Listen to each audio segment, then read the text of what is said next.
मैं आप लोगों का आस्था भजन चैनल पे आ रही है कथा, आप लोग कल सुनिएगा।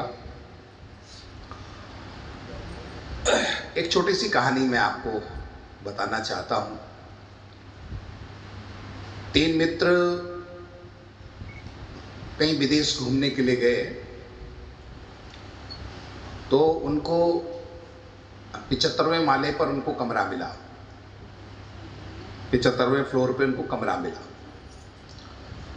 घूमने के लिए गए, लौट के आए तो पता चला लिफ्ट खराब है, पैदल 75वें माले तक जाना है। अब तीनों दोस्तों ने विचार किया कि ये तो बहुत लंबा रास्ता है, कैसे पूरा होगा ये रास्ता। तो क्या किया कि 25 माले तक एक दोस्त ने खूब हंसी मजाक की बातें की, कुछ चुटकुले सुनाए, जोक्स सुनाए।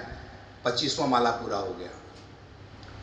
25 से 50वें तक दूसरे दोस्त ने कुछ व्यापार की बात की, कुछ हम लोग सफल कैसे हो सकते हैं, पैसे कैसे कमा सकते हैं, इसके कुछ टिप्स बताए और 50वें माले तक पहुंच गए। तीसरे दोस्त ने 50वें माले के ऊपर कहना शुरू किया कि हम स्वस्थ कैसे रह सकते हैं, जीवन में बीमारियां आ जाएं तो क्या खाने से क्या होगा। इन सब की चर्चा करते करते और 75वें माले तक पहुंच गए। जब 75वें माले तक पहुंचे और अपने दरवाजे के सामने पहुंचे तो जेब टटोली तो पता चला कि चाबी रिसेप्शन पे ही रह गई। चाबी कहाँ छूट गई? रिसेप्शन पे छूट गई। ये एक छोटी सी कहानी है, लेकिन ये कहानी हमसे संबंधित इसलिए है कि हमारे साथ भी यही होता है। हमारे जीवन के 75 साल होते हैं। 25 साल पढ़ाई में, खेलने कूदने में कहाँ चले गए पता ही नहीं चलते। फिर 25 से 50 की यात्रा घर परिवार की जिम्मेदारी निभाने में कहाँ चले जाते पता ही नहीं चलता है। और 50 के बाद डॉक्टरों के चक्कर लगाने में पता नहीं चलता कि कब 75 साल के हो गए। 75 का मतलब वो 100 तक भी है, 80 90 वहाँ तक भी। और उसके बाद जब हम यहाँ से जाते हैं तो पता चलता है कि परमात्मा तक जाने की चाबी तो हम लाए ही नहीं। ये हमारे आपके सबके जीवन की गाथा है, आप और हम सबके जीवन की कहानी है कि हम लोग कुछ वर्ष बचपन में निकल जाते हैं, कुछ वर्ष युवावस्था के उस अहंकार में निकल जाते हैं, कुछ वर्ष वृद्धावस्था को संभालने में चले जाते हैं, और उसके बाद जब हम यहाँ से जाते हैं तो पता चलता है कि हम खाली हाथ हैं। समझदार व्यक्ति वो है जो यहाँ से खाली हाथ न जा, कुछ लेकर के जाए। हमारे यहाँ दो जीवन है, एक जीवन ये है और इसके बाद का भी जीवन है। केवल ये जीवन ही नहीं है, इसके बाद का भी एक और जीवन है। तो समझदार वो है जो उस जीवन की भी तैयारी करे। एक बहुत कड़वी बात है। भगवान कृष्ण से उद्धव ने पूछा था कि भगवान मूर्ख किसे कहते हैं। संसार में मूर्ख हम लोग किसको कहते हैं? जो समझदारी जिसके पास ना, उसको हम मूर्ख कहते हैं। ठीक है, मूर्ख हम किसको कहते हैं यहाँ? जिसके पास समझदारी नहीं हो। ठीक है बेटा, शांत हो जाओ, मैं बात कर रहा हूँ ना तुम्हारे बदले। कोई बात नहीं, उसे बोलने दो। ठीक, तो भगवान कृष्ण से उद्धव ने पूछा था कि भगवान मूर्ख किसे कहते हैं।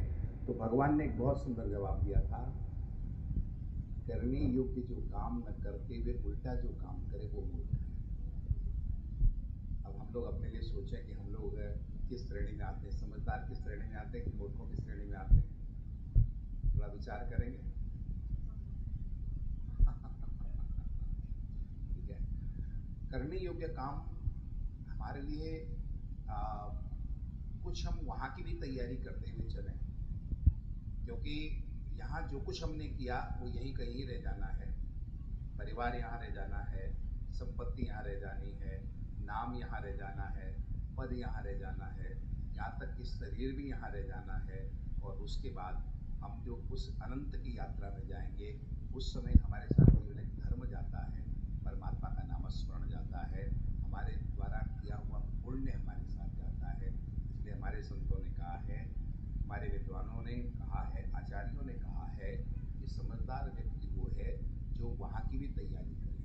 आप लोग यहाँ से वृंदावन जाते हैं तो तैयारी करते हैं कि नहीं करते? यात्रा पर जाते हैं, तैयारी करते हैं ना? कहीं पर भी हम जाते हैं तैयारी करते हैं। अब 5-7 दिन की यात्रा के लिए हम जाते हैं, बहुत तैयारी करते हैं। और वो तो जब हम यहाँ से जाते हैं तो अनंत जीवन का पता नहीं कब तक हम कहाँ तक पहुँचेंगे, क्या उसकी हम लोग कोई भी तैयारी नहीं करते। इसलिए एक बहुत अच्छा किसी ने लिखा है, कुछ आगे की भी खबर है, इस घर से बढ़कर एक दूसरा भी घर है। किसी ने कहा है कि केवल यही घर हम सजाते रहें, एक दूसरा घर भी है, उस घर की भी हम तैयारी करें, वहाँ की भी। उसी का नाम धर्म है, उसी का नाम अध्यात्म है। अध्यात्म का मतलब केवल ये नहीं है कि हम साधु बन जाएं, धर्म का मतलब ये नहीं है कि हम घर बार छोड़ दें। धर्म का मतलब है ये जीवन परिपूर्ण रहते हुए हम उस जीवन की तैयारी करें, इसका नाम धर्म है। आप सब लोग धर्म को जरूर जीवन में धारण करके रखिएगा, परमात्मा स्मरण जरूर करते रहिएगा, हरि स्मरण जरूर करते रहिएगा, जितना बन सके काम परमात्मा पूरी दुनिया में सब कुछ करने के लिए हमें अलग से समय की जरूरत है। दुनिया का कोई काम ऐसा नहीं जो समय न मांगता हो। प्रत्येक दुनिया के काम को करने के लिए हमें अलग से समय की जरूरत है, लेकिन एकमात्र प्रभु स्मरणी है जिसको हमें अलग से समय लेने की जरूरत नहीं है। आप जो कुछ कर रहे हो उसको करते हुए परमात्मा स्मरण कर सकते हो। आप ये परमात्मा के साथ बहुत बड़ी सुविधा है। महिलाएं हैं, भोजन बना रही हैं, भोजन बनाते हुए भी राम राम किया जा सकता है कि नहीं किया जा सकता है? अब आप रोटी बना रहे हो, रोटी बना करोगे क्या कि राम नाम नहीं करो? नहीं ना। पुरुष वर्ग अपने ऑफिस में काम कर रहा है या नौकरी कर रहा है, जो कुछ भी है, जहाँ भी हम कर रहे हैं उसके साथ में हम नामस्मरण कर सकते हैं, रामस्मरण कर सकते हैं। तो हम लोग सतत प्रभु स्मरण करते रहें, प्रभु चिंतन करते रहें, और इसी में हमारे मानव जीवन का कल्याण है। बहुत बहुत आशीर्वाद गुप्ता परिवार को, आप लोगों ने यहाँ हमें आमंत्रित किया। मुझे